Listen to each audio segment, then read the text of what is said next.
ଛୋଟ ପଦକ୍ଷେପର ଶକ୍ତି। ଗୋଟିଏ ଛୋଟ ଗାଁରେ ଆଦିତ୍ୟ ନାମକ ଏକ ପିଲା ରହୁଥିଲା। ସେ ଗାଁରେ ପଢ଼ାରେ ଭଲ ଥିଲା କିନ୍ତୁ ସବୁବେଳେ ନିଜକୁ ଛୋଟ ବୋଲି ଭାବୁଥିଲା। ସେ ଭାବୁଥିଲା ମୁଁ ଗରିବ ପରିବାର, ମୋର କିଛି ସୁବିଧା ନାହିଁ। ମୁଁ ବଡ଼ କିଛି କରିପାରିବି କି? ଗୋଟେ ଦିନ ସେ ଗାଁର ଗୁରୁଜୀ ପାଖକୁ ଗଲା। ଗୁରୁଜୀକୁ କହିଲା। ଗୁରୁଜୀ ସେଥିରେ ବଗିଚାକୁ ନେଇଗଲେ ଓ ଗୋଟିଏ ମଞ୍ଜି ଦେଖାଇ ସେ କହିଲେ, ଦେଖ ପୁଅ, ଏହା ଛୋଟ ଗୋଟେ ମଞ୍ଜି କିନ୍ତୁ ଏହି ମଞ୍ଜିକୁ ମାଟିରେ ପୋତିଲେ ପାଣି ଦେଲେ ସେ एकदिନ ବଡ଼ ଗଛ ହେବ। ତାର ଛାୟାରେ ଲୋକମାନେ ବସିବେ, ଫଳ ଖାଇବେ। ସେଥିପାଇଁ ଛୋଟ କାମକୁ କେବେ ହିଁ ଅବହେଳା କରିବା ଠିକ୍ ନୁହେଁ।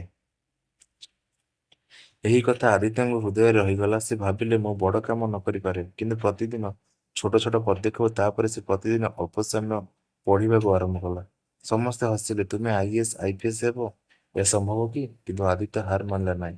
ସେ ନିଜକୁ କହୁଥିଲା ମୁଁ ପ୍ରତିଦିନ ଏକ ପଦକ୍ଷେପ ନେବି, ଦିନେ ବଡ଼ ଗଛ ପରି ହେବି। ସମୟ ବିତିଗଲା। ସେ ଗାଁରେ ଛୋଟ ଲାଇବ୍ରେରୀଟିଏ ବହି ପୁସ୍ତକ ପଢୁଥିଲେ, ଅନ୍ଧାରରେ ବସି ଅଧ୍ୟୟନ କରୁଥିଲେ, ମିତ୍ରମାନେ ଖେଳୁଥିଲେ। ତ ସେ ପ୍ରତିଦିନ ନିଜ ସ୍ୱପ୍ନ ପାଇଁ ଅଳ୍ପ ସମୟ ଦେଉଥିଲେ। ଦିନେ ମାସ ବର୍ଷ କଟିଗଲା। ଶେଷରେ ସେ ବଡ଼ ପରୀକ୍ଷାରେ ସଫଳ ହେଲେ। ସମଗ୍ର ଗାଁରେ ତାଙ୍କୁ ଅଭିନନ୍ଦନ ଜଣାଇଲେ। ତା ତା ବେଳେ ଆଦିତ୍ୟ କହିଲା, ମୋର ସଫଳତା ଆକସ୍ମିକ ନୁହେଁ, ଏହା ପ୍ରତିଦିନ ଛୋଟ ଛୋଟ ପ୍ରୟାସର ଫଳ। ଗଛ ବଡ଼ ହେବାକୁ ବର୍ଷେ ଲାଗେ କିନ୍ତୁ ତାର ଆରମ୍ଭ ଏକ ଛୋଟ ମଞ୍ଜିରୁ ହୁଏ। ତେଣୁ କେବେ ବି ନିଜକୁ ଛୋଟ ବୋଲି ଭାବିବା ନାହିଁ। ପ୍ରତିଦିନ ଛୋଟ ପଦକ୍ଷେପ ଆପଣଙ୍କୁ ବଡ଼ ସଫଳତାରେ ପହଞ୍ଚାଇ ଦେବ।